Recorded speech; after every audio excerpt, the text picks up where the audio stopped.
I would argue that some of the more spiritual people on this planet are equally, if not more lost than what they would refer to as the normies of society, as the mainstream people, as the ones chasing all the materialistic goals and all the stuff that the spiritual people think are no good.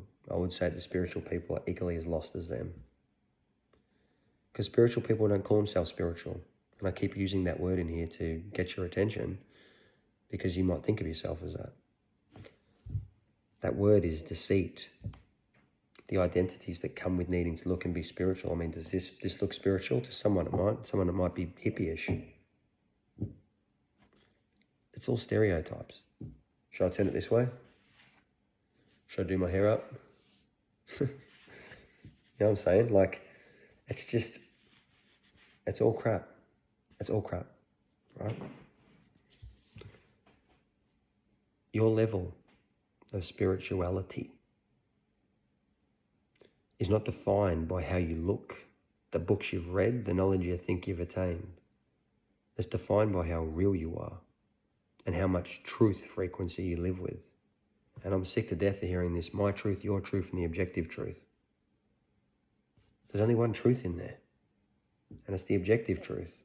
Where your truth is, my truth is, or the next person's truth is, might all be at different degrees of seeing things and the perception of their reality, but at its core, we're all seeking a truth.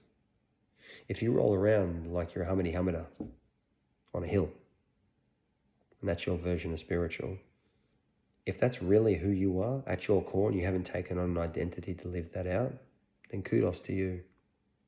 But that's not how it is. You can't be this big spiritual love and light being without being a real anchored human. You must be both. You must be both.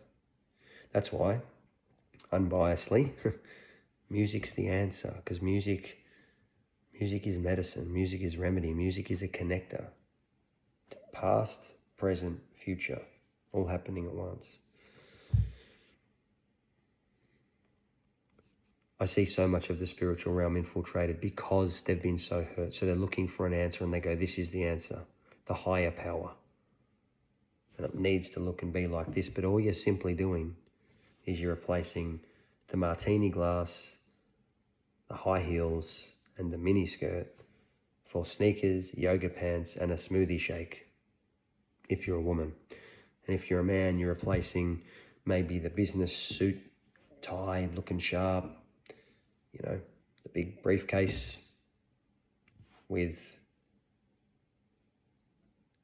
an open button shirt, big flowy pants, bare feet, and a heap of jewelry.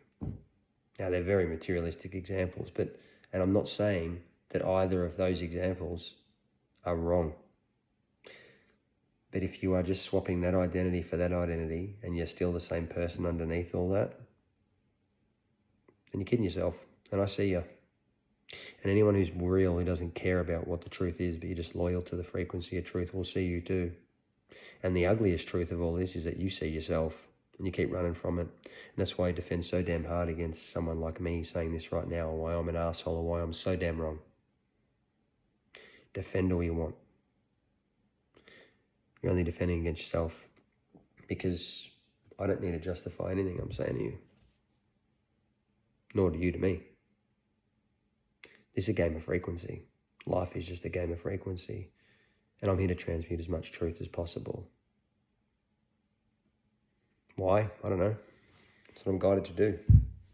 So I'll do it. I'll trust in it, because for so much of my life, I didn't do it. I ran from it. I hid from it. I did exactly what you're doing right now. If this video is triggering you, you think I'm well off the mark. If it's landing with you, if it's resonating, let it.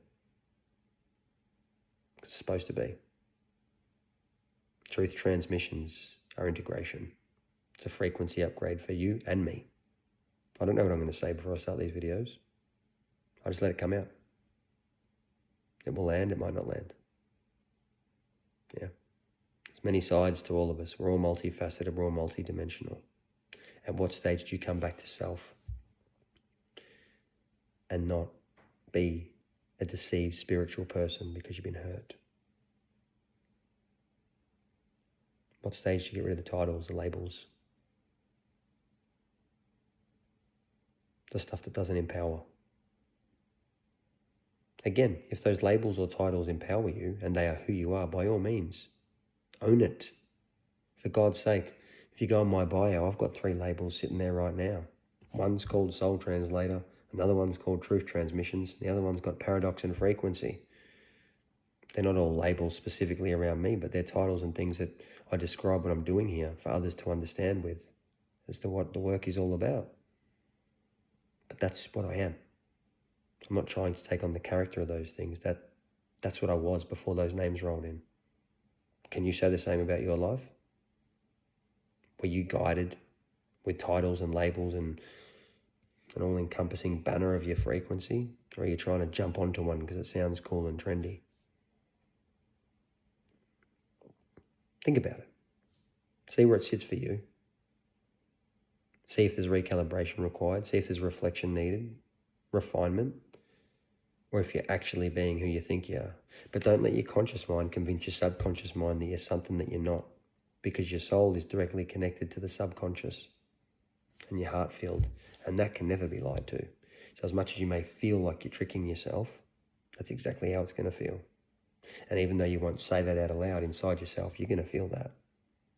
And that's misalignment. And misalignment is not harmonious. And then all sorts of shit happens from there. That's a topic for another video.